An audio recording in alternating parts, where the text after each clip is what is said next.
अस्सलाम वालेकुम व्यूअर्स, मैं हूं समीना पाशा और आज मेरे साथ मौजूद हैं पाकिस्तान तहरीक इंसाफ की ब्रेव गर्ल सनम जावेद खान।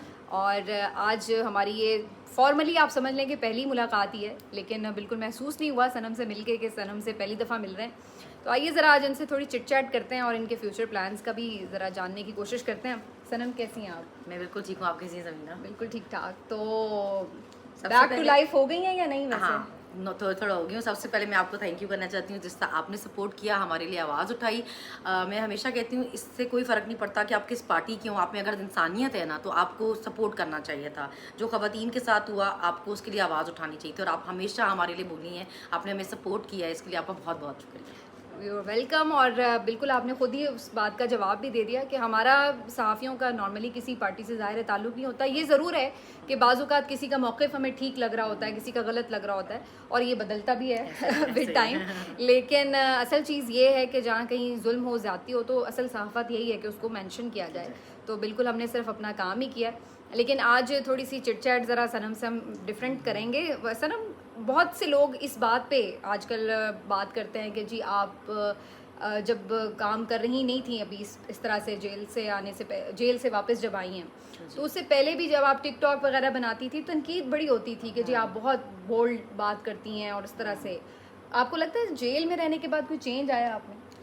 नहीं, देखिए मैं पहले भी ये कहती हूँ कि जब आपके साथ हालात नॉर्मल नहीं होते तो फिर आपकी बात भी नॉर्मल नहीं होती। अगर आपको शौक है लोगों से बहुत इज्जत वाले अल्फाज सुनने का तो उनके साथ अपना रवैया ठीक रखें ना। अगर आपका रवैया ठीक नहीं है तो अल्फाज दूसरों के, अब हम कोई पागल तो नहीं है कि हमारे साथ किसी का रवैया बहुत अच्छा और हम फिर भी उसको गालियां दे रहे होंगे आगे से।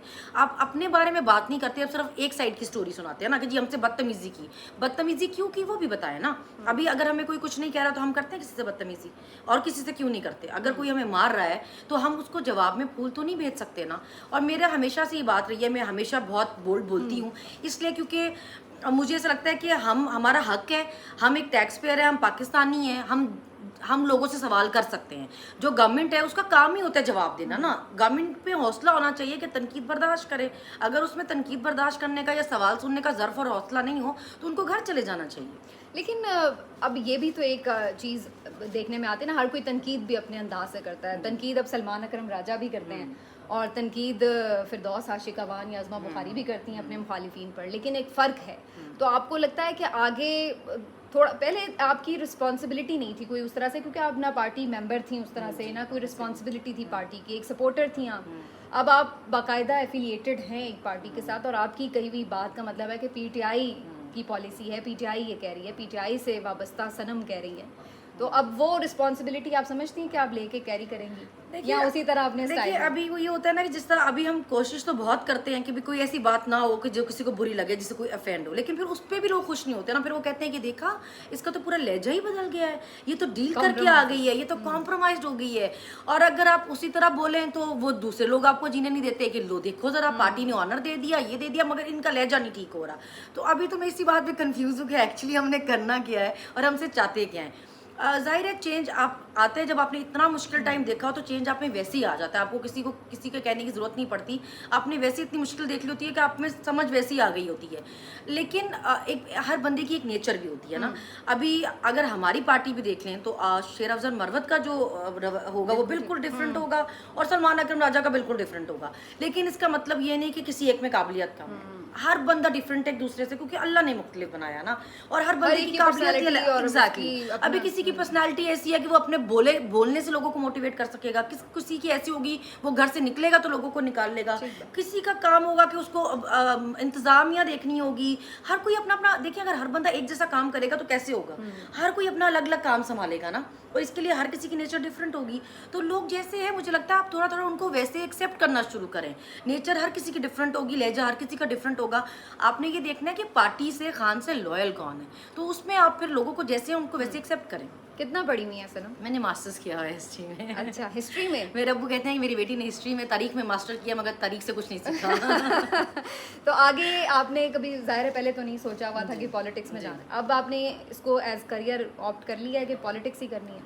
जी मुझे अभी तो ये जिद है ना कि अगर आप हमें ये बता रहे हैं कि क्योंकि दो खानदान ही है जिनके पास कोई कॉपी राइट्स हैं पॉलिटिक्स के, कि उनकी नस्ल दर नस्ल बच्चों के बच्चों के बच्चों के बच्चों ने आगे आके पॉलिटिक्स ज्वाइन करनी है और उनको कोई करेक्टर सर्टिफिकेट नहीं बांटेगा। लेकिन अगर हम ऐसे कुछ सोचना चाहिए तो सबसे पहले हमारे लिए तो करेक्टर सर्टिफिकेट निकलेगा कि भाई तुम लोग तो सही घरोगी नहीं हो, तुम्हारा काम ही क्या है सियासत में। तो फिर अगर आप हमें ये बताना चाह रहे हैं कि ये कोई एक खानदान कर सकता है या 2 खानदान कर सकते हैं, तो फिर इसको हम नहीं मानते, फिर अब हम भी करेंगे। अच्छा, तो इसका मतलब आपने तय कर लिया कि अब सियासत हाँ हाँ, होगी और मुझे वो डंके की चोट पर सही होगी। तरीके से होगी। अच्छा, तो फिर इसका मतलब है कि हम आगे एक्सपेक्ट करें कि आप इलेक्शन कॉन्टेस्ट भी करेंगी और आगे कोई अगर और पोर्टफोलियो भी मिलेंगे, खान साहब देते हैं या जो भी पार्टी पॉलिसी होती है तो वो आप फिर एक्सेप्ट करेंगे? मैंने तो अभी भी कंटेस्ट करना था, मैं तो सुप्रीम कोर्ट तक फाइट किया मैंने अपना केस, लेकिन वो मतलब अदालतें, आप देखिए, आप इलेक्शन से 8 दिन पहले मेरे पेपर एक्सेप्ट हुए। जितनी देर में एक दूसरी जगह टिकट चली गई हुई थी, उनकी कैंपेन हो गई हुई थी, तो वहाँ पे हम क्या ही कर लेना था हमने।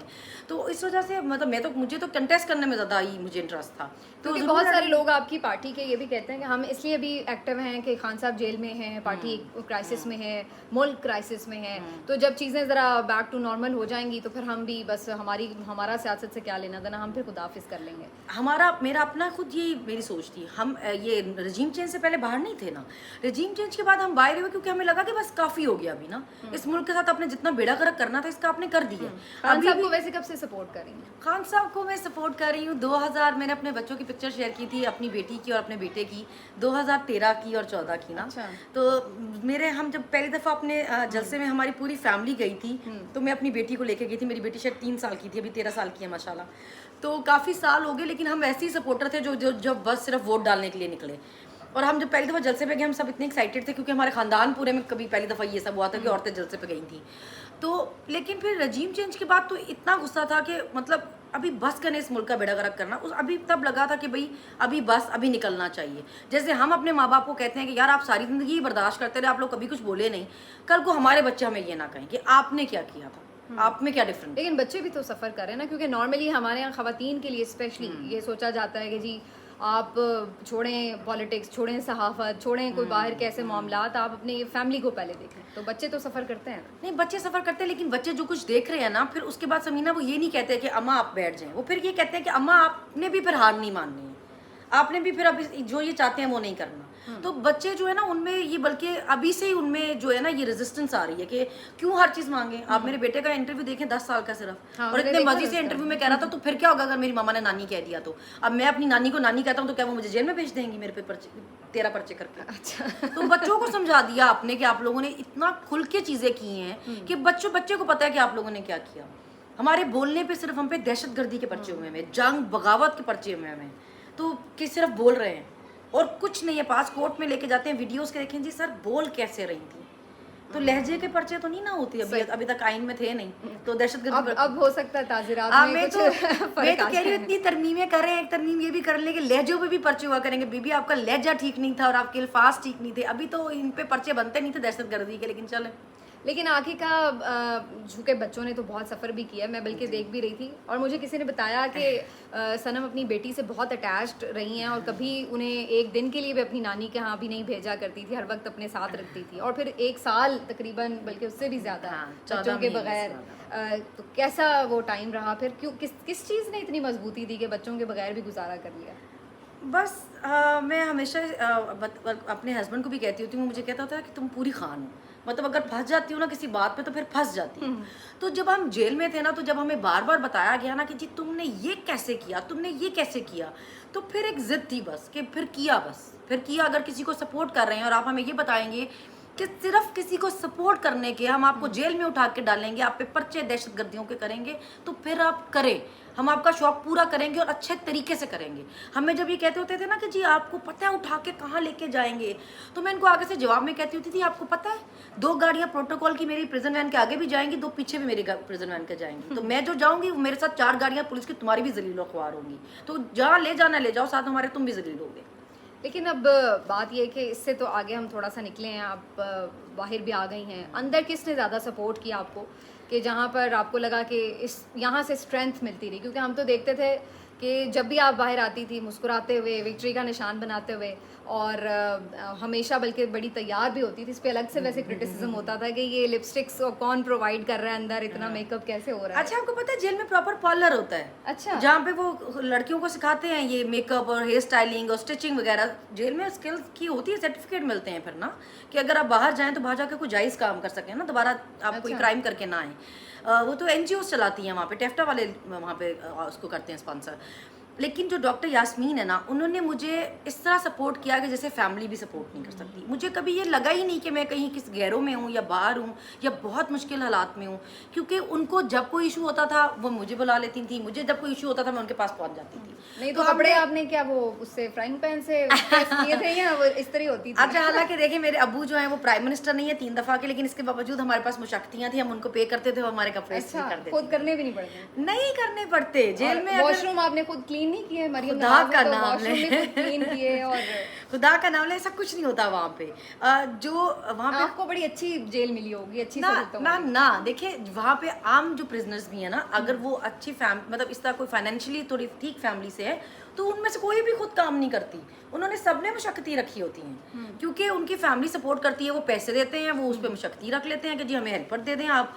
वो तो आपकी मर्जी होती है, आप ना करना चाहिए। जो जिनको सजाएं हुई होती है ना, कैदी काम सिर्फ वो करते हैं जेल में, उससे फिर उनकी सजा में थोड़ी माफी होती है, वरना कोई किसी से बाथरूम नहीं धुलवाता जेल में। पता नहीं ये नहीं तो लेकिन मरियम को तो सजा सुना दी गई थी देखे ना, ना, सिंपैथी वो जब थी तो वो मुलजिम नहीं थी, वो तो फिर जब उन्हें सजा सुना दी गई थी तब वो जेल में गई। देखिए खुदा का नाम ले, वो आपको पता है बी क्लास में रहती होती थी। अब हम जेल, या तो हमें उस जेल में नहीं रखना चाहिए था ना, हमें रख भी उसी जेल में दिया। तो सारे जो इतने ऑब्वियसली जो जिनको 14-14 साल या 24-24 साल सजा हुई थी, उन्होंने हमें पूरी पूरी स्टोरी सुनाई कि भाई वो तो बी क्लास की उसमें सेल्स में रहती होती थी, और उसके लिए तो पूरा ये वॉलपेपर लगा था, क्योंकि उसको पसंद नहीं था कि मेरे पे नजर पड़े इन क्रिमिनल्स की, खवातीन की, या मेरे पास आए ये। तो उसको तो उन्होंने पूरा प्रोटोकॉल देख के उसके सेल उन्होंने सजाए थे पूरे। आप क्या बात करती है, कौन सा फ्राई पैन, उसके तो कपड़े डेली घर से आते थे, उसके लिए डेली बाहर से डॉक्टर आता था, उसका डेली खाना आता था। हमने कहा है, उसने तो इतने रो रो के स्टोरी सुनाई, कहती अल्लाह तोबा, वो ऐसा इनमें से कुछ भी नहीं हुआ था। तो आपको क्या मतलब मैट्रेस मिला हुआ था या जमीन नहीं पे, नहीं, हमारी पे ही सोना नहीं पड़ता था? चरपाइयाँ थी। मैट्रेस सिर्फ डॉक्टर यास्मीन को मेडिकल ग्राउंड्स पे मिला हुआ था, क्योंकि जाहिर है वो कैंसर सर्वाइवर है, उनका बैक का बहुत मसला है, तो मैट्रेस सिर्फ उनको मिला हुआ था, बाकी हम सबके पास चरपाइयाँ थी। जमीन पे नहीं सुलाते, खवातीन को तो सबके पास चरपाइयाँ होती हैं वहाँ। आपके अपने घर से अगर वो आपको कोई और गर्मी सर्दी में पंखा होता था? पंखा होता है, कोई नहीं गर्मियों में जेल सारी में ही, बैरक्स में भी एयर कूलर होते हैं, एयर कूलर हमें। लेकिन वो ये कहते थे कि आपको अगर चाहिए तो अपने घर से मंगवाएं। अच्छा, बाकी जेल में तो आपको स्पेशल ट्रीटमेंट? हाँ हाँ, हमें वो कहते थे आप अपने घर से बल्कि मंगवाएं, और फिर जब आप जाएंगी ना, मतलब जाना तो आपने है ही ना, हमें ये डोनेट कर जाइएगा। तो हमने अपने घरों से मंगवाए हुए। तो पहले कभी जेल थाना वगैरह देखा था या फर्स्ट टाइम देखा? नहीं, उन्होंने एक ही बार कहा कि आप शौक पूरे करें, जितने थाने जितनी जेलें जितना शहर पहले कभी थाना भी नहीं देखा हुआ था? नहीं देखा। कभी इससे पहले कभी घर पे रेड नहीं हुआ था? नहीं, हमारा क्या, मेरे तो भाई की वजह से कभी घर पे रेड नहीं हुआ था, हमारी वजह से क्या ही होना था। यानी पहली दफा ही थाना और ये सब अदालतें वगैरह? मतलब मेरी अम्मी मुझे छेड़ती होती थी कि भाई लोगों के घरों पे उनके बेटों की वजह से मसले होते हैं, ये है हमारी बेटियों ने जो है ना हमको दुनिया की अदालत, पाकिस्तान की सारी अदालतें कचहरियां घुमा जोड़ी हैं। तो लेकिन बहरहाल एक टाइम था, सख्त टाइम था। जेल फिर भी जेल ही होती है, भले आपको सोने के महल में क्यों ना रख दिया जाए, लेकिन कैद तो बहरहाल कैद ही होती है। हाँ, बल्कि जिन लोगों को लगता है कि हमको बहुत कोई प्रोटोकॉल मिलता था वहाँ पे, कोई पता नहीं हम कौन सी याशियाँ कर रहे थे, तो आप मेरी तरफ से जरूर जेल जाए, और आपको जितना मेकअप चाहिए होगा कोई, मैं आपको भेजूंगी, आप बस जेल जाने वाली बात करें। अब कितने मुकदमात रह गए और कितने टोटल मेरे पे 13 केसेस थे, और उनमें से 5 केसेस डिस्चार्ज हुए हैं, 8 अभी भी रहते हैं।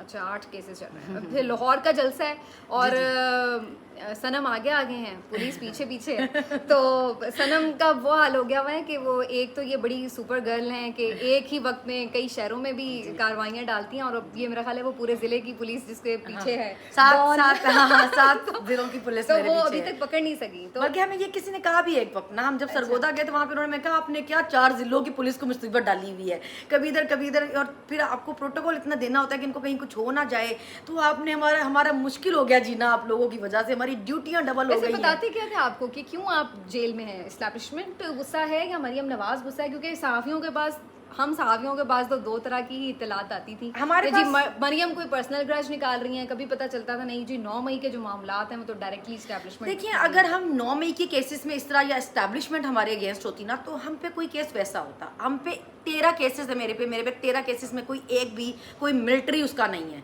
कि कोई एयरबेस का, ये वो सब पुलिस केस हैं। पुलिस थाना जला दिया, ये थाना जला दिया, वो थाना, पुलिस असला लेके भागी, पुलिस की गाड़ी जला दी, पुलिस वाले की पता नहीं आंख फोड़ दी, पुलिस से मोबाइल छीन लिया। क्या था उस दिन? डंडा लेके तो आप निकली थी? देखिए, हम में से कोई भी डंडा लेके नहीं निकला था। कोई चीज तोड़ी थी, कुछ किया था? हम में से कोई भी, अगर हमारे लगाए बस, पर पता क्या, ये हमारी लिबर्टी की फुटेजेस नहीं देते ना, क्योंकि जब हम लिबर्टी से चले थे हम में से किसी के पास भी कुछ नहीं था। डंडा किसने दिया आपको? हम मेन बुलीवर्ड तक जब पहुंचे ना, तो वहां पे कुछ लड़के थे जिन्होंने ये मुंह कवर अच्छा। किए हुए थे, और वो स्टिक्स भी जो थी वो उन्होंने वहीं पे जो बैनर्स, ये जो बोर्ड्स रखे हुए थे ना इन्होंने स्टैंडिंग गवर्नमेंट के, उस पे से तोड़ तोड़ के ऐसे ऐसे स्टिक्स तोड़ के तो वो पकड़ा रहे थे, वो ऐसे टूटने वाली स्टिक्स थी उन्होंने यानी सब घर से कोई तैयारी इस तरह की करके नहीं गए? हमारा लिबर्टी वाला फुटेज क्यों नहीं देते? जो लिबर्टी से जब हम चले हैं, हम में से किसी के पास कुछ भी नहीं था, हमें मेन बुलीवर्ड में ही उन्होंने सबके पास एक जैसी स्टिक्स है, वो तो अपने घर से थोड़ी लेकर आए थे सब एक जैसी स्टिक्स, वो वहां से ही लड़कों ने सबने तोड़ तोड़ के पकड़ाई कि जी ये शेल गिरेंगे तो वो अगर आपके पास आए तो जी आप इससे दूर कर सकती हैं। हमें भी कोई था नहीं कि भी ये उन्होंने किस प्लान तरह, यही था कि नारे वारे लगा के वापस आ जाएंगे? बल्कि मेरी अम्मी की कॉल आई कि बेटा वो देखना कि शेल वेल ना मारे, तो मैंने कहा अम्मा कुछ भी नहीं होगा, हमेशा की तरह वो आगे खड़े होंगे, शेल मारेंगे, डंडे शंडे पड़ेंगे आगे वालों को, हम घर वापस आ जाएंगे। सही। वो तो जब हम गए तो हमें तो तभी भी अंदाजा नहीं हुआ, तो डॉक्टर यास्मीन और जो लीडरशिप थी ना उसको अंदाजा हुआ कि ये सारे रास्ते खुले क्यों हैं, कोई गार्ड नहीं, कोई सिक्योरिटी नहीं, कोई पुलिस नहीं, मतलब चक्कर क्या है ये। तो उस पर डॉक्टर साहबा ने फिर अनाउंसमेंट करना शुरू की कि मोहतात रहें, मोहतात रहें, मोहतात वो रहें। समझ गए कि कुछ गड़बड़ हाँ, हमने तो अनाउंसमेंट भी, हम थक क्यों के गए थे, हम चौक में ही बैठ गए। तो जब हम बैठे वहाँ पे तो हमने जब अनाउंसमेंट सुनी ना तो हम बड़े एक्साइटेड हुए, हमने कहा ये हो क्या रहा है, हम भी जरा देखे डॉक्टर साहब कह क्या रही हैं, आखिर कौन सा घर, किसके घर में लोग घुस गए हैं। तो हमें तो ये भी नहीं पता था कि किसके घर में घुस गए, किसके घर में नहीं। अब अच्छी तरह लेकिन पता अब चल तो चुका है। अब तो अच्छा, अभी भी हम कंफ्यूज हैं, हमें अभी भी नहीं पता कि वो कोर कमांडर हाउस है कि जिन्ना हाउस है। हम अभी भी ये वैसे confused हैं। खतरनाक स्टेटमेंट है, ये कंफ्यूजन दूर करने के लिए ना कोई और मुकदमा बन जाए। लेकिन सनम, लाहौर का जलसा क्या लग रहा है आपको, हो पाएगा या नहीं हो पाएगा? देखिए मुझे तो ऐसा लगता है कि जितना जुल्म यहाँ पे पंजाब में हुआ, लाहौर में हुआ, ये जो 8 फरवरी को लोग निकले ना, ये उसका रिएक्शन था। लोगों के घर की खवातीन कभी भी इतनी बेमोल नहीं थी कि आप उनके साथ इस तरह का सलूक करें, वो लोग उसको पसंद करें।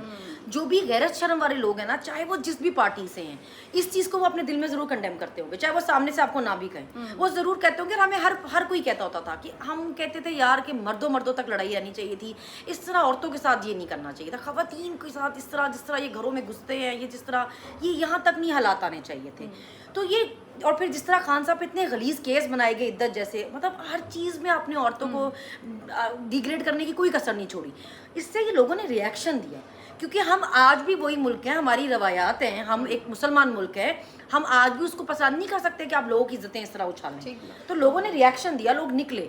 और पंजाब बहुत तंग है। पंजाब ने जो हिम्मत इलेक्शन में दिखा दी है ना, उसके बाद अब तो निकलना कोई बात ही नहीं है। तब जो हालात थे वो तो अब है ही नहीं। लेकिन अब ये ना कि कंट्रोल नहीं है उस तरह से, इस तरह कोई ऐसा कंट्रोल सारा अब मरियम नवाज के पास इस तरह से है कि जिसको वो पुलिस को बेदरेग इस्तेमाल करे। देखिए जितना मर्जी आप पुलिस को इस्तेमाल करने ले, जाली हमेशा जाली हुकूमत रहेगी, वो लोगों की मैंडेट से नहीं आई हुई है। वो लोगों, देखिए वो जैसे वो होता है ना, दुल्हन वही जो पिया मन भाई, तो हुकूमत वही जो लोगों की मर्जी से आए, जो लोगों के वोट से आए। लोगों का मैंडेट आपके पास नहीं है, लोगों की पसंद आपके साथ नहीं है, लोग इतना नापसंद करते हैं आपको, आप लोग खान की मोहब्बत से ज़्यादा आपकी नफरत में बाहर निकलते हैं। क्या लगता है सनम, कितनी देर ये हुकूमत सरवाइव कर पाएगी?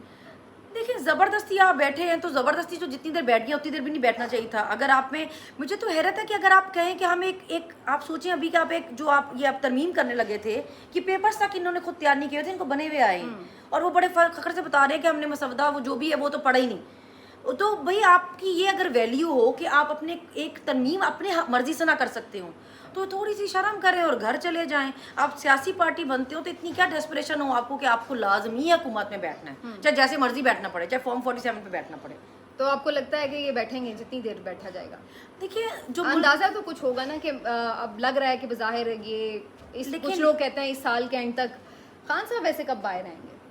अवाम इतनी, देखिए अवाम समीना इतनी सख्त तंग है। आप लोगों के घरों के हालात देखिए, लोग खुदकुशियां कर रहे हैं, बिल नहीं दिए जा रहे, बच्चों की उस तरह से इतनी बड़ी तादाद में, कोई करोड़ों की तादाद में बाहर भी तो नहीं निकले ना कि जिससे कोई हुकूमत के ऊपर प्रेशर आ जाए। वही मैं निकलने भी नहीं दिया गया, ये बात भी दुरुस्त है, लेकिन उसके बावजूद बहुत सारे निकले भी हैं। देखिए एक वक्त था कि खान साहब कहते थे कि मतलब आप लोग बचे ना, आप लोग एहतियात करेंगे, जिस तरह क्योंकि ये गायब करते हैं, लापता कर देते हैं, जबरी गुमशुदा कर देते हैं। तो अभी तो खान कहता है कि निकलें, अभी तो पानी सर के ऊपर से गुजर गया, अगर अभी भी नहीं निकलेंगे तो कब निकलेंगे? तो अभी तो खान नहीं कह दिया। आपको लगता है लोग बड़ी तादाद में निकलेंगे तो ये गवर्नमेंट भी गिरेगी और इमरान खान भी बाहर आएंगे? खान तो बाहर आएगा, उसमें तो केस ही सारे जाली है, वो तो जब अदालतों ने हिम्मत कर ली वो तो बाहर होंगे। खान पे तो ऐसे केसेस नहीं है कि आप उनको चला सकें। अगर जजेस हिम्मत कर जाएं तो खान तो कल ही बाहर आ जाएंगे। लेकिन लोग निकले रोई कब सनम, कभी रोई जेल में या कुछ, कभी नहीं, कोई लोगों ऐसा को कमजोर लम्हा? लोगों को इस बात में मेरे से बहुत मसला होता था कि आखिर ये क्यों नहीं रोती है। अच्छा, बाकी रोते थे? तो होता मसला ये था कि डॉक्टर साहब फिर मेरे मिसालें देती होती थी ना कि जी सनम को देखो, सनम को देखो, सनम को देखो, तो उससे भी लोग बड़ा चिढ़ते थे कि भाई और क्या ये बात है। जैसे ठीक है, आप सही कह रही हैं।